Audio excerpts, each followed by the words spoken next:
আসসালামু আলাইকুম ওরহমতুল্লাহ। সম্মানিত দর্শক, আল্লাহর এই দুনিয়ায় যে যেখান থেকে আজকের এই ভিডিও দেখতেছেন সবাইকে জানাই আন্তরিক শুভেচ্ছা। আজকের এই ভিডিওতে সবাইকে স্বাগতম। তো মন্ত্রিসভায় যাচ্ছে নতুন পে স্কেলের প্রস্তাবনা। চলুন আমরা বিস্তারিত জেনে নিই। সরকারি চাকরিজীবীদের বহুল প্রতীক্ষিত নবম জাতীয় পে স্কেল বাস্তবায়ন ঘিরে তৈরি হয়েছে নতুন অনিশ্চয়তা। দেশের বর্তমান আর্থিক সক্ষমতা, রাজস্ব আদায়ের বাস্তব চিত্র এবং সামষ্টিক অর্থনীতির উপর সম্ভাব্য চাপের বিষয়টি বিবেচনায় নিয়ে এই সংকট দেখা দিয়েছে। এমন পরিস্থিতিতে আন্তর্জাতিক মুদ্রা তহবিল IMF নতুন এই বেতন কাঠামো কার্যকর করার প্রক্রিয়া অন্তত 2 বছর পিছিয়ে দেওয়ার পরামর্শ দিয়েছে। তবে সরকার সেই পথে না হেঁটে আগামী অক্টোবরে IMF ও বিশ্ব ব্যাংকের বার্ষিক সভার আগেই নতুন পে স্কেলের গেজেট প্রকাশের প্রস্তুতি নিচ্ছে। অর্থ বিভাগের একাধিক সূত্র জানিয়েছে, সম্প্রতি ঢাকা সফররত IMF প্রতিনিধি দলের সঙ্গে একাধিক বৈঠকে নতুন পে স্কেলের আর্থিক প্রভাব নিয়ে আলোচনা হয়। ওই বৈঠকে সংস্থাটি বেতন কাঠামো পুনর্নির্ধারণের সিদ্ধান্ত আরও 2 বছর স্থগিত রাখার পরামর্শ দেয়। তাদের যুক্তি, বর্তমান পরিস্থিতিতে নতুন পে স্কেল কার্যকর হলে সরকারি রাজস্ব ব্যয় উল্লেখযোগ্যভাবে বেড়ে যাবে, যা বাজেট ঘাটতি ও মূল্যস্ফীতির উপর বাড়তি চাপ সৃষ্টি করতে পারে। সূত্র বলছে, আগামী অক্টোবরে থাইল্যান্ডে অনুষ্ঠেয় IMF বিশ্বব্যাংকের বার্ষিক সভার আগেই গেজেট প্রকাশ করে নতুন পে স্কেল বাস্তবায়ন প্রক্রিয়া শুরু করতে চায় সরকার। আর IMF চায় বিষয়টি অক্টোবর পর্যন্ত অপেক্ষমান থাকুক, যাতে বার্ষিক সভায় এ নিয়ে বিস্তারিত আলোচনা করা যায়।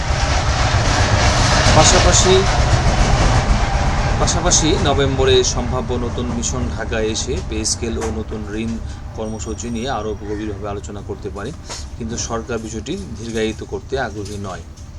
এদিকে নতুন পে স্কেলের প্রস্তাবনা মন্ত্রিসভায় অনুমোদনের জন্য উপস্থাপনের প্রস্তুতি নিচ্ছে অর্থ বিভাগ। চলতি সপ্তাহের শেষ ভাগে আগামী সপ্তাহের যে কোনো মন্ত্রিসভা বৈঠকে বিষয়টি উত্থাপিত হতে পারে। তবে এ নিয়ে এখনও কোনো চূড়ান্ত সময়সূচি নির্ধারিত হয়নি। এরই অংশ হিসেবে গতকাল রবিবার সচিবালয়ে প্রধানমন্ত্রীর কার্যালয়ে প্রায় 5 ঘণ্টার একটি বৈঠক অনুষ্ঠিত হয়।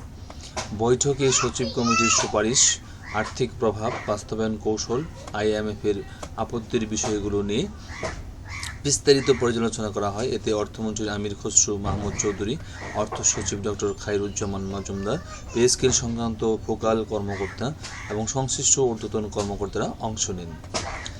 বৈঠক সংশ্লিষ্ট সূত্র জানায়, অর্থমন্ত্রী নতুন পে স্কেল বাস্তবায়নের সম্ভাবনা ও সীমাবদ্ধতার বিভিন্ন দিক তুলে ধরেন। পরে প্রধানমন্ত্রী প্রয়োজনীয় দিক নির্দেশনা দেন।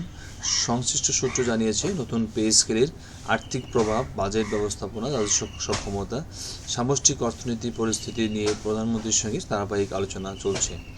একই সঙ্গে চলতি বাজেটে পে স্কেলের জন্য যে বরাদ্দ রাখা হয়েছে তা যথেষ্ট কিনা সেটিও খতিয়ে দেখা হচ্ছে। বর্তমান 8ম জাতীয় পে স্কেল কার্যকর হয় 2015 খ্রিস্টাব্দে। 1 দশকের বেশি সময় ধরে সরকারি কর্মচারীদের বেতন কাঠামোয় বড় ধরনের কোনো পরিবর্তন হয়নি। এ সময় জীবনযাত্রার ব্যয়, বাসা ভাড়া, চিকিৎসা, শিক্ষা ও নিত্য প্রয়োজনীয় পণ্যের দাম উল্লেখযোগ্যভাবে বেড়েছে। ফলে সরকারি চাকরিজীবীদের মধ্যে নতুন বেতন কাঠামোর দাবি দীর্ঘদিন ধরে জোরালো হয়ে উঠেছে। অর্থ মন্ত্রণালয়ের তথ্য অনুযায়ী সরকারের অধীনে কর্মরত প্রায় 15 লাখ কর্মকর্তা-কর্মচারী এবং কয়েক লাখ পেনশনভোগী নতুন পে স্কেলের আওতায় আসবেন।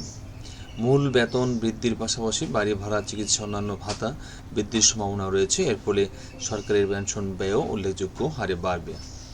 বর্তমানে বাংলাদেশ IMF-এর $5.5 বিলিয়ন ঋণ কর্মসূচির আওতায় রয়েছে। একই সঙ্গে নতুন প্রায় $6.5 বিলিয়ন আরেকটি ঋণ কর্মসূচি নিয়ে আলোচনা চলছে। IMF-এর আশঙ্কা, নতুন পে স্কেল বাস্তবায়িত হলে সরকারের বার্ষিক রাজস্ব ব্যয় বড় আকারে বৃদ্ধি পাবে। এতে বাজেট ঘাটতি বাড়ার পাশাপাশি মূল্যস্ফীতির উপরও চাপ সৃষ্টি হতে পারে। কোনো অর্থনীতিবিদ ধারণা করেছেন, নতুন পে স্কেল কার্যকর হলে সরকারের অতিরিক্ত বার্ষিক ব্যয় অন্তত 82,000 কোটি টাকা বাড়তে পারে। বেতন বৃদ্ধির পাশাপাশি পেনশন, উৎসব ভাতা, বাড়ি ভাড়া ভাতা, অন্যান্য সুবিধা বৃদ্ধির কারণে প্রকৃত ব্যয়ের পরিমাণ আরও বেশি হওয়ার আশঙ্কা রয়েছে। বর্তমান অর্থবছরে সরকারের পরিচালনা ব্যয়ের বড় অংশই বেতন ভাতা ও পেনশন খাতে ব্যয় হচ্ছে। পরে নতুন পে স্কেল বাস্তবায়িত হলে রাজস্ব আহরণ বাড়ানো এবং ব্যয় ব্যবস্থাপনায় অধিক দক্ষতা নিশ্চিত করা সরকারের জন্য বড় চ্যালেঞ্জ হয়ে উঠবে। তবে সরকারের নীতি নির্ধারকদের মতে দীর্ঘদিন বেতন কাঠামো অপরিবর্তিত থাকায় সরকারি চাকরিদের প্রকৃত আয় ও ক্রয় ক্ষমতা কমে গেছে। প্রশাসনের দক্ষতা বৃদ্ধি, মেধাবী জনবল আকর্ষণ, কর্মীদের জীবনযাত্রা মান উন্নয়নের জন্য নতুন পে স্কেল প্রয়োজন। আজকে ভিডিও এখানে শেষ করছি। ভালো থাকবেন সবাই। আল্লাহ হাফেজ। আসসালামু আলাইকুম রহমতুল্লাহ।